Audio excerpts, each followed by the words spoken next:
제가 미국에서 목회할 때 한 번은 타주에 있는 어떤 교회에 부흥회를 인도하러 간 적이 있었습니다. 그때 저녁 집회를 끝내고 났는데 그 교회 장로님 한 분이 저한테 오시더니 잠깐 시간을 내서 좀 이야기를 할 수 있느냐라고 그렇게 말씀하셨어요. 순간 좀 당황했습니다. 그래서 혹시 내가 저녁 집회 시간에 무슨 뭘 잘못 말했나 그 생각이 들어서 생각해 봤는데, 그런데 그런 건 아니거든요. 그날 저녁 집회 좋았고 은혜도 넘쳤는데 이게 뭐지 그러면? 다른 사람도 아니라 장로님이 말씀하시니까 제가 긴장을 좀 했죠. 그런데 만나보니까 그야말로 신앙 상담이었습니다. 그 장로님이 그날 말씀의 은혜를 많이 받았어요.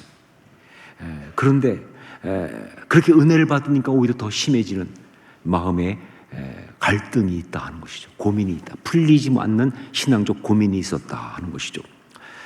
그 장로님은 모태신앙이고, 그리고 어려서부터 교회를 정말 열심히 섬기면서 그렇게 신앙생활을 한 분이었습니다.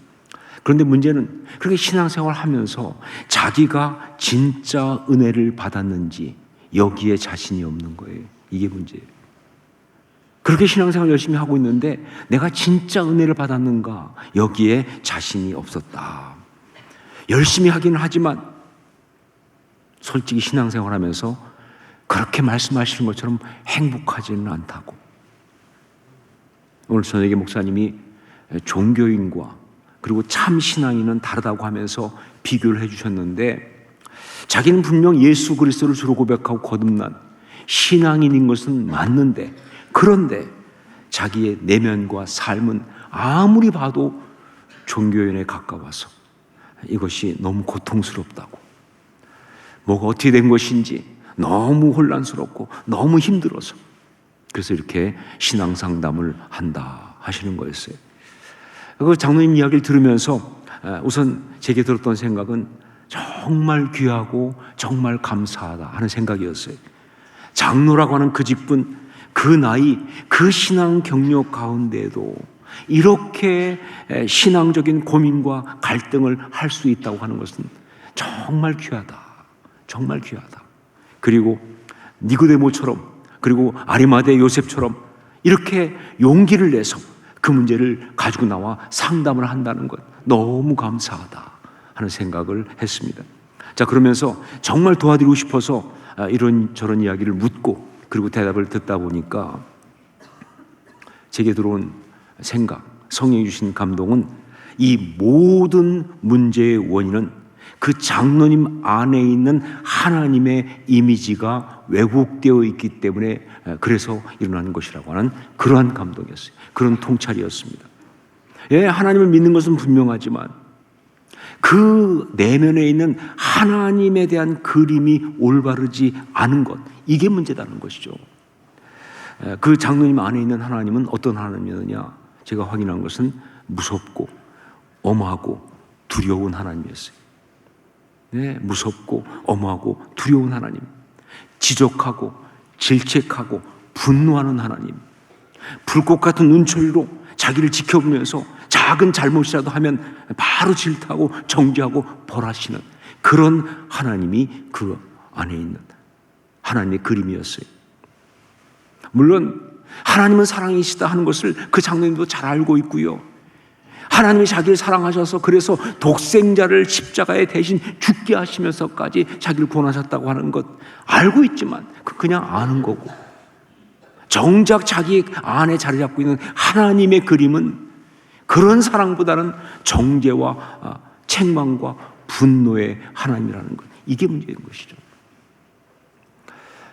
왜 그렇게 되었느냐 하는 걸 보니까 우선 그 장로님의 부모님이 아주 율법적인 신앙을 가지고 있는 그런 분이셨어요.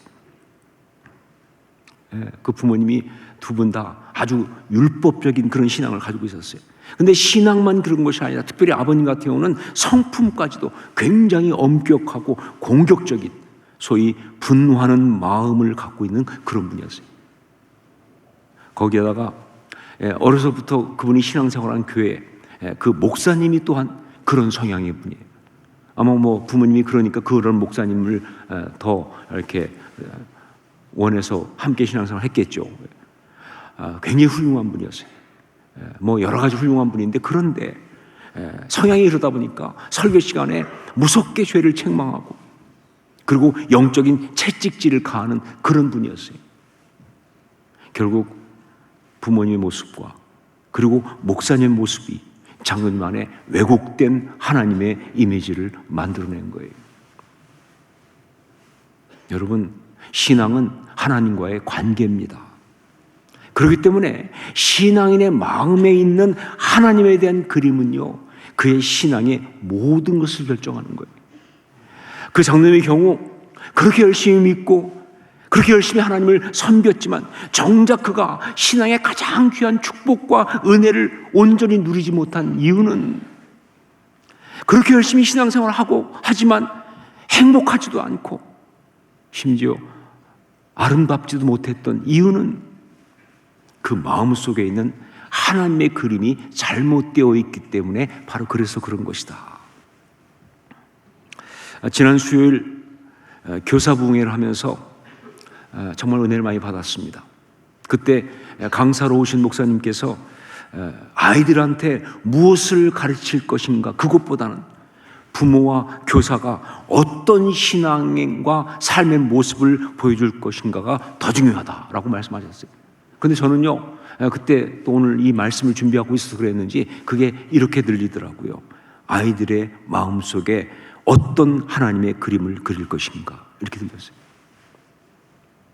어떤 삶과 신앙의 모습을 보일 것인가, 이것이 아이들의 마음속에 어떤 하나님의 그림을 그릴 것인가로 들려온 거예요. 네, 아이들은 우리가 다 아는 것처럼 그 마음이 하얀 도화지와 같습니다. 그런데 그래서 거기에 너무 쉽게 그림이 그려지는 거예요. 바로 그것이 아이들의 연약함이에요. 하얀 도화지와 같기 때문에 너무 쉽게 그림이 그려지는 것, 정말 중요하죠. 근데 이것이 아이들의 연약함이죠. 자, 그러니까 신앙의 부모된 우리가, 신앙의 선생된 우리가 그 마음속에 하나님의 이미지 그림을 그려줄 수밖에 없어요. 우리가 안 그리고 싶어도 아이들은 그렇게 그릴 수밖에 없는 거예요. 그때 어떤 하나님의 그림을 그리는가, 이게 너무 중요한 거죠. 만일 왜곡된 하나님의 그림을 그리게 되면 그것은 그 아이의 영혼과 인생 자체를 망가뜨리는 치명타가 될 수 있습니다. 왜냐하면요, 그 마음에 하나님에 대해서 어떤 그림을 가지고 있는가 하는 그것이 신앙만이 아니라 인생 전체를 좌우하기 때문에 그래요. 오늘 말씀은 스바냐의 결론, 하이라이트에 해당합니다. 왜냐하면 오늘 말씀은 스바냐서에 나오는 PHS, Prophetic Hope Speech, 예언자 희망의 메시지의 절정에 해당하기 때문에 그렇습니다. 예언자는 하나님의 영에 감동되어서 그 하나님의 마음을 메시지로 전달하는 사람이 예언자예요. 자, 그렇기 때문에 예언자의 궁극적 목적은 PHS, Prophetic Hope Speech, 희망의 메시지예요. 물론 예언자들은 정말 죄에서 돌이키라고 무섭게 책망하고 야단치는 PJS, 심판의 메시지를 말합니다. 아니, 정말 예언자들은 그게 훨씬 많아요. 그것도 하나님이 주신 메시지죠. 하지만 진짜 궁극적인 어떤 그런 메시지는, 그들을 통해서 말씀하시는 하나님의 어떤 궁극적 의도는요, 그게 아니라 PHS, 희망의 메시지예요. 우리 하나님은요, 예언자를 통해서 책망하기 원하시는 것이 아니라 회복의 메시지를 주기 원하시는 거예요. 이게 하나님의 마음이에요. 바로 그래서 오늘 말씀 가운데서 17절, 소위 스바냐 3장 17절입니다. 거의 고유명사 같은 스바냐 3장 17절은요, 스바냐의 예언의 절정일 뿐만 아니라 모든 예언자들의 예언 가운데 가장 두드러진 PHS, 희망의 메시지 가운데 최고의 메시지다 라고 말할 수가 있습니다. 왜냐하면요, 다른 그 PHS, 이 희망의 메시지들은, 회복의 메시지들은 주로 이렇게 회복될 것이다, 이렇게 하나님이 회복하실 것이다 라고 그렇게 말하면서 소망을 가지게 하고, 그러면서 마음을 다시 세워주는 그런 식으로 예언이 되어지지만, 이 스바냐 3장 17절은 그게 아니라 우리 하나님이 어떤 분이신지, 우리 하나님의 마음이 어떠신지 그걸 말하면서, 그러면서 우리 속에 있는 왜곡된 하나님의 그림을 회복시켜 주거든요. 그러니까 정말 이게 그 PHS의 절정이죠. 자, 그 스바냐 3장 17절 같이 함께 읽도록 하겠습니다. 함께 읽습니다. 너희 하나님 여호와가 너희 가운데 계시니 그는 구원을 베푸실 전능자이시라. 그가 너로 말미암아 기쁨을 이기지 못하시며 너를 잠잠히 사랑하시며 너로 말미암아 즐거이 부르며 기뻐하시리라 하리라. 저는 이 말씀을 찬양을 통해서 처음 접했습니다. 대학 1학년 때인데, 그때 저는 형과 함께 서울의 명륜동이라는 곳에서 자취를 하고 있었습니다. 오래된 한옥 문간방에 자취를 하던 시절이었는데, 그때 저는 이제 매 주말마다 평택에 있는 저희 고향교회에 내려가서 섬기고 있었고요. 뭐 중동부 교사도 하고 중고등부 또 청년부도 하고, 저희 형은 거기서 가까운 대학로에 있는 동순교회라는 교회를 다니고 있었습니다. 자, 그런데 어느 날 형이 와서 자기네 청년부 지도 전사님이 김진호라고 하는 분인데, 그분이 만든 찬양이라면서 너희 하나님 여호와가 라는 찬양을 소개해 줬는데, 이게 너무 좋은 거예요. 정말 그래서 제가 고향교회 청년부에서 그 당시 찬양인도 하고 있었는데, 여러분 제가 찬양인도 했다는 사실을 아셔야 합니다. 교회 오빠들은 다 합니다. 그런데 그러다 보니까 가서 소개하고 싶은 거예요. 새로운 찬양, 좋은 찬양이니까. 그 욕심으로 악보를 달라고 그래가지고 그 가지고 집에서 방에서 혼자서 연습을 했는데, 어느 날 그 찬양을 혼자 연습하다가 그야말로 지성소 체험을 하게 된 거예요. 그 찬양을 기타를 가지고 치면서 딱 부르는데, 첫 부분 너의 하나님 여호와가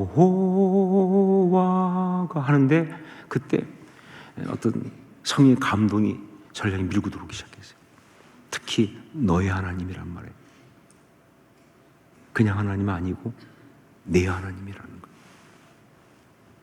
너의 하나님이라는 거예요. 그러면서 너의 하나님이 너의 가운데 계시다. 저는 그때까지 이 찬양 가사가 말씀인 것도 몰랐어요. 그런데 그 말씀이 그 순간 레마가 돼서 저한테 밀고 들어오기 시작해요. 그러면서 그 다음에 이어지는 그 모든 말씀은 가사 하나하나가 제게 은혜가 되는데, 특별히 그 중에서 그가 너로 인하여 기쁨을 이기지 못하시며, 여기에서 충격 같은 늘. 여러분, 이게 말이 됩니까?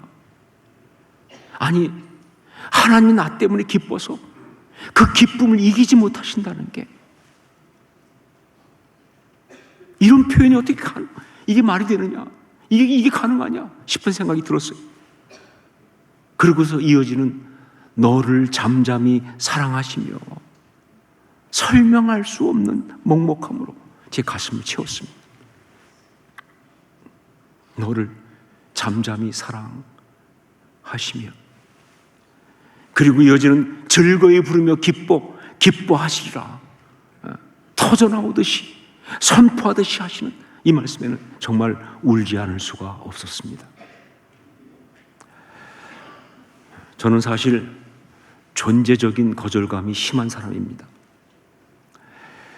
태어날 때 환경이 어렵고, 또 아버지가 군대 가 계셔서 아버지 없이 태어나서 그랬는지, 또 둘째로 태어나면서부터 별로 주목받지 못해서, 관심이 없어서 맞지 못해서 그래서 그랬는지, 저는 제가 환영받는 존재라는 생각을 잘 못하고 그게 안 되는 거예요. 내가 환영받는 존재다 하는 생각을 못하고, 그런 게 당연히 뭐예요? 사랑받는 존재라는 생각은 더 못하죠. 이것이 저의 아주 뿌리 깊은 상처입니다. 그런데 그날 찬양을 통해서, 말씀을 통해서 너의 하나님이라고 말씀하시면서, 너의 하나님이라고 제게 말씀하시면서 그 하나님이 나를 너무 기뻐하신다고, 너무 사랑하신다고, 너 때문에 내가 행복해서 미치겠다고 말씀하시는데, 정말 저에게는 감당을 못할 그런 은혜였습니다. 그러면서 제 안에 있었던 하나님에 대한 깨어진 그림이 많은 부분 회복되는 그런 역사가 있었습니다. 스바냐 3장 17절은요, 제 안에 있는 하나님의 그림을 가장 많이 회복한 그러한 은혜의 메시지, 예언의 말씀이었습니다. 이게 스바냐 3장 17절이에요. 그러면 이 스바냐 3장 17절 이 말씀은 구체적으로 어떤 말씀인가? 이 말씀 가운데 담긴 그 예언의 메시지는 무엇인가? 이미 말씀드린 것처럼 이 스바냐 3장 17절 말씀은 한마디로 뭐예요? 하나님이 이렇게 너를 사랑하신다. 하나님이 너를 이렇게 사랑하신다. 이겁니다. 하나님이 너를 이렇게 사랑하신다. 우리가 범죄할 때 우리를 야단치시기도 하죠. 하나님은 죄악을 도말하면서 우리를 고통과 형벌 가운데 두시기도 하지만, 공의와 정의의 역사 때문에, 그리고 우리가 지금 알 수 없는 그런 어떤 섭리 때문에 때로 하나님은 우리를 잊으신 것처럼, 버리신 것처럼, 그렇게 너무나 먼 것처럼 보일 때도 있지만, 그러나 우리 하나님의 본심은, 우리 하나님은 우리를 너무 사랑하신다는 거예요. 이건 절대로 변하지 않아요. 우리 하나님은 우리를 너무 사랑하신다. 바로 이 이야기를 이렇게 감동적으로, 감당할 수 없는 표현으로 말씀하고 있는 것이 스바냐 3장 17절이에요. 저는 솔직히 이 말씀을 통해서 이렇게 은혜를 받았으면서도 이 말씀이 무슨 뜻인지, 어떤 것인지를 그렇게 제대로 느끼지 못했습니다. 이 말씀을 통해서 그렇게 은혜를 받았으면서도 정말 하나님의 사랑이 어떤 것인지 잘 견음이 안 되고, 하나님 나를 얼마나 사랑하시는지, 진짜로 그렇게 사랑하시는지 잘 이렇게 느낄 수가 없었는데, 그런데 손주들이 태어나고 그 아이들 때문에 스바냐 3장 17절에 대한 이해와 공감이 많이 커진 거예요. 제대로 이제 좀 알게 된 거예요. 기쁨을 이기지 못한다는 말 정말입니다. 그 표현 정말이에요. 기쁨을 이기지 못한다. 너무 사랑스러워서 어떻게 표현할 수가 없어요. 여러분, 제가 손주들 앞에서 하는 거 보면 저를 불쌍히 보실 거예요, 아마. 감당이 안 되니까, 감당이. 아이들이 저한테 해주는 것도 없고, 또 어리니까 제가 그렇게 사랑하는 그 저의 사랑을 제대로 알아주지도 않아도 상관없습니다. 그냥 존재로 너무 사랑스럽고 기쁜 거예요. 저를 너무 행복하게 합니다. 여러분, 우리 하나님의 마음은요, 손주들을 향한 저의 이 마음의 수만 배죠. 그 사랑은요, 오면 반갑고 가면 더 반갑다 하는 식으로 지치지도 않아요.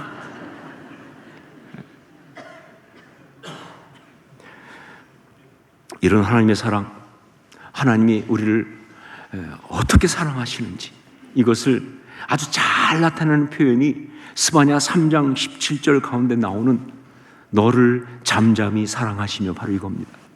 너를 잠잠히 사랑하시며. 스바냐의 이 예언 가운데 주석가들을 가장 고민하게 하는 그 표현이 바로 이 잠잠이라는 거예요. 히브리어로 하라쉬라고 하는 말인데 그 뜻이 색이다, 경작하다라는 뜻이고 또 왠지 모르지만 더 나가서 침묵하다라는 뜻이 있어요. 서로 연관이 안 될 것 같은데 색이다, 경작하다, 그리고 또 침묵하다라는 뜻이 있어요. 바로 그래서 주석가들이 고민에 빠진 거예요. 특히 비평적 입장에서 아주 굉장히 권위 있는 주석에서는요, 이 부분에 대해서 이렇게까지 말했습니다. 대놓고 이 둘 중에 어떤 것도 이 말씀의 문맥에 적합하지 않다라고. 색이다, 경작하다나 혹은 침묵하다, 둘 중에 어떤 것도 이 문맥에 적합하지 않다라고 말할 정도예요. 자, 그런데 저는요, 개인적으로 그 주석가들이 또 이해가 안 돼요. 이게 왜 어렵지 싶은 거예요. 이게 이해가 안 된다라고 말하는데 이해가 안 된다는 것이 이해가 안 돼요, 저는요. 왜? 이거는 그렇게 이해가 안 되는 게 아니에요. 아마 그들이 진짜 사랑을 몰라서 이런 소리 하는 것 같아요. 잠잠히 사랑하시며 야하르시 베아하바토란 말입니다. 유명한 말이죠. 야하르시 베아하바토. 이건 사랑을 조금만 알아도 그대로 이해가 되는 겁니다. 이건 정말 진짜 사랑을 가장 정확하게 표현한 거예요. 예, 그래요. 그 사랑이 진짜 사랑이라면 그 사랑은 호들갑스럽지 않습니다. 그 사랑은 과하지 않습니다. 자신의 감정과 생각에 따라 왔다 갔다 하지 않습니다. 무엇보다 강요하지 않습니다. 당연히 조종하고 통제하려고 하지 않죠. 그냥 잠잠히 사랑하시며 야하르시 베하바토에 이겁니다. 야하르시 베하바토. 사랑하니까 기다리는 거예요. 사랑하기 때문에 신뢰합니다. 그의 자유를 존중합니다. 상황에 따라 왔다 갔다 하지 않고 한결같아요. 그가 사랑을 받아주든 아니든, 아니 그가 사랑을 받을만 하든 아니든 상관없이 한결같이 여전히 사랑하는 것, 이게 진짜 사랑이에요.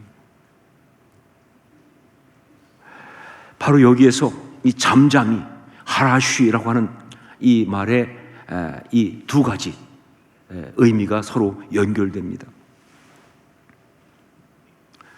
그렇게 잠잠히 사랑하면서 어떤 일이 나냐? 예, 바로 그 사랑이 그 마음에 새겨진다. 그런 거예요. 색이다와 침묵하다가 어떻게 의미되느냐? 예, 그렇게 잠잠히 사랑하면서 그 사랑이 그 마음에 새겨진 것이다. 새겨진다는 거예요.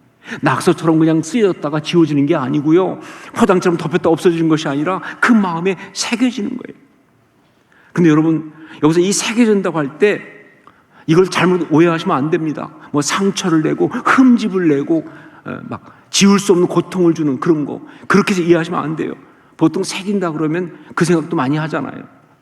특히 뭐 낙서 그러니까 막 그 어떤 바위 같은 데 가서 유진소 왔다 갔음 그러고 막 이렇게 상처 주고 새기고, 또 심지어 뭐예요, 고통 같은 경우, 아픔 같은 경우는 어떤 사람들은 마음에 새겨지면 그거 벗어날 수가 없잖아요. 그런 생각하는데 절대 그런 거 아니에요. 그런 뜻이 아니에요. 그런 파괴적인 것이 아니에요. 여기서 새겨진다고 하는 것은요, 어떤 뜻이냐, 이거는 요즘 세대가 가장 좋아하는 단어 그대로 바로 스며든다는 뜻이에요. 스며든다. 여러분, 요즘 세대는 요즘 세대가 정말 좋아하는 단어, 여러분 아셔야 그들과 대화가 되는데 그 중에 하나가 스며든다예요. 스며들다. 그러니까 누군가가 막 그냥 그 너무 자기한테 막 이렇게 너무 매력이 있어서 거기에 빠져들 때 그 사람을 붙여서 스며들다는 표현을 써요. 그래서 이게 유명했던 게 윤여정이라는 그 배우가 그 무슨 영화에서 뭐 탔을 때 그때 막 인터뷰 나올 때 젊은 애들이 열광했어요. 그래서 나온 말이 윤며들다 아닙니까? 윤며들다. 예. 저의 목표는 모든 성도들에게 유며들다가 되는 겁니다. 예, 그 존재로 그냥 들어가는 거예요. 그 존재로. 예. 그 사랑이 그 마음에 스며드는 거예요. 진짜 사랑은 바로 그런 거예요. 그런데 이렇게 되려면요, 잠잠히 사랑할 때만 가능합니다. 강요한다고 되는 거 아니죠. 쏟아붓는다고 되는 거 아니에요. 쏟아부으면 확 지나가고 하는데 아무것도 안 남을 수가 너무 많죠. 한순간 뜨겁게 했다 그냥 그게 아니라 잠잠히 사랑할 때 이게 스며드는 거예요. 이 그 뜻이. 자, 그래서 이 하라시라고 하는 단어는요, 색이다 하는 거로 끝나는 게 아니라 그 다음에 뭐예요? 경작하다는 뜻까지 나오는 거예요. 이게 또 어떻게 된 것이냐? 이 색이다 하는 것이 파괴적이고 혹은 뭐 그런 것이 아니라 이렇게 생명을 살리고 아름답게 하는 것이기 때문에 이 색이다는 말을 하면서 이 성경에 기록한 사람은요, 자연스럽게 또 다른 이미지 뭐가 떠오르느냐? 바로 밭에 고랑을 내고 파종하는 게 떠오른 거예요. 그러니까 색일 때 이런 어떤 곳에 이게 홈을 파는데 그게 홈이 다른 게 아니라 땅에 고랑을 파는 거예요. 그럼 고랑을 파면 거기에 뭐예요? 씨앗이 들어가죠. 그러면 거기서 씨앗이 자라나는 거예요. 그래서 경작하다가 나오는 거예요. 여러분, 사랑에 있어서 사랑하지 않는 것보다 더 무서운 것은 잘못된 방식으로 사랑하는 겁니다. 사랑하지 않는다보다 더 무서운 것은 잘못된 방식으로 사랑하는 거예요. 그런데 그 잘못된 방식의 사랑 중에서 가장 심각한 것 중에 하나가 뭐냐면 과잉보호예요. 과잉보호. 너무 사랑하기 때문에 모든 걸 다 해준다. 이거 정말 무섭습니다. 내가 너무 사랑하니까 가만히 있어. 너는 가만히 있어. 내가 다 해준다. 그가 원하든 원하지 않든 간에 이 모든 걸 내가 해주겠다고 하는 이 과잉보호는요, 가장 심각한 왜곡된 사랑 가운데 하나입니다. 특히 이 과잉보호가 왜 문제가 되느냐? 이거는 무엇보다 그 사랑을 받는 그 대상의 자아가 성장하지 못하게 하기 때문에. 과잉보호를 받은 아이들은요, 자아가 자라지 못합니다. 내면이 성장하지 못해요. 결국은 무책임하고 두려워하고 자기중심적이고 남을 이해할 줄 모르는, 지금 이 시대에 사실상 가장 심각한 문제가 뭐냐면 어덜 차일드, 성인 아이 아니에요. 바로 그런 성인 아이를 만들어낸다는 거죠. 자, 그런데 가만히 보면 많은 신앙인들이 하나님께 바로 그런 과잉보호 사랑을 자꾸 원하는 거예요. 기도할 때 보면 정말 그런 걸 원해요. 그러니까 뭐예요? 그냥 고통과 어려움이 나한테는 절대 오지 않을 수 있도록. 옆으로 가도 괜찮습니다. 나한테는 오면 안 됩니다. 힘들고 어려운 시간 빨리 지나갔으면 좋겠다. 좋은 것만 더 많이, 나쁜 거는 주지 말고 좋은 것만 더 많이, 애쓰지 않고도 얻을 수 있기를 로또 맞듯이 그냥 애쓰지 않고도 그냥 팍팍 그냥 축복이 떨어져 갖고 말이죠. 여러분, 제가 분명히 말하지만 이런 간구, 이런 신앙은 절대로 제대로 응답받을 수가 없습니다. 물론 뭐 부분적으로 어떤 경우에 하나님께서 뜻이 있어 응답하실 수도 있지만, 아니요, 근본적으로 이것은 응답받을 수가 없어요. 왜냐하면 우리 하나님은 과잉보호하시는 분이 아니시니까. 이건 과잉보호 아니에요. 우리 하나님은 과잉보호하는 분이 아니세요. 우리 하나님은 야하르시 베아하바토, 잠잠히 사랑하시니까. 잠잠히 사랑하시니까. 때로 응답하지 않는 것 같으시고, 때로 나를 거절하신 것 같고, 정말 이해할 수 없는 침묵으로 나를 힘들게 하는 것 같아도요, 하나님 나 사랑하지 않는 것이 아니라 그 순간 잠잠히 사랑하시며 야하르시 베아하바토. 그래서 이것이 내 내면을 자라게 합니다. 나의 영적으로 나의 신앙을 성장시켜요. 나의 인격을 성숙하게 만드는 겁니다. 그래서 나를 진짜 아름답게 하시는 거예요. 이게 진짜 사랑이죠. 이게 하나님의 사랑이에요. 여러분, 오늘 스바냐 선지자를 통해서 우리에게 말씀하십니다. 우리 하나님이 이렇게 우리를 사랑하신다라고. 우리 하나님이 이렇게 우리를 사랑하신다. 여러분 안에 왜곡된 하나님의 그림이 있다면, 하나님이 멀리 계신 것 같고, 하나님이 나한테 관심이 없으신 것 같고, 하나님이 나를 책망하고 혼내고 무섭게 징벌할 것 같고, 혹은 하나님이 너무 어렵고, 다 바꾸셔야 합니다. 다 바꾸셔야 합니다. 이것이 오늘 이 메시지의 의미예요. 다 바꾸셔야 합니다. 그 하나님의 사랑을 성령의 감동 아래 다시 한번 온전히 받아들이세요. 하나님 그 사랑으로 내 내면을 꽉 채우세요. 그 사랑을 누리세요, 여러분. 그리고 그 사랑을 나누십시오. 네. 그 사랑을 나누십시오. 나도 잠잠히 사랑해야 하는 거죠. 그 사랑을 나누십시오. 그게 진짜 아름다운 삶입니다. 그런 삶을 사실 수 있기를 주의 이름으로 축원합니다. 기도하겠습니다.